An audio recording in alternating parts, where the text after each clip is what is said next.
Pie kopējiem atkritumu šķirošanas laukumiem mums ir izvietot arī šie konteineri, kas paredzēti atkritumu šķirošanai. Tas process pēdējos 3 gadus viņš uzlabojās kopumā.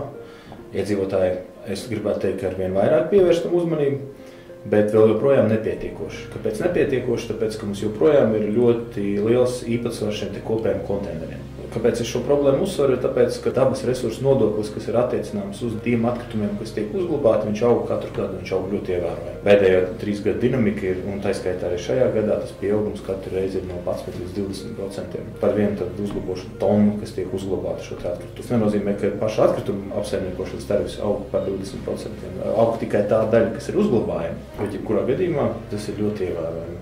Ja mēs atkritumus šķirotu, mēs varētu samazināt vai pat pilnībā neveikt nekādu apmaksu par atkritumu izvešanu, ja mums izdotos sašķirot viņus atbilstoši tam, kā tas ir noteikti šobrīd. Cita lieta ir tātad par šiem bioloģiskiem atkritumiem, kur šobrīd ir šis konteiners, kurš arī visā valstī ir pieņemta kārtība, kuras rezultātā tad ir obligāti jānošķir arī šie bioloģiskie atkritumi, proti tā ir pārtika un pārtikas saturoši materiāli. Ļoti lēnām iesākam šo procesu. Šī gadījumā nav arī bezmaksas izvešana, ja, tas ir maksas pakalpojums.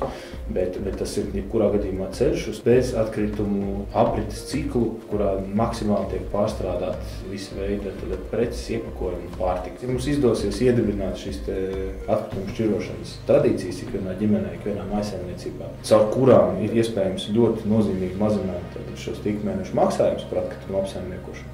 Es domāju, ka tas arī būs tas ceļš, kur mēs gribam iet un priecājamies, ka arī Ilves pašvaldība šajā procesā iesaistās.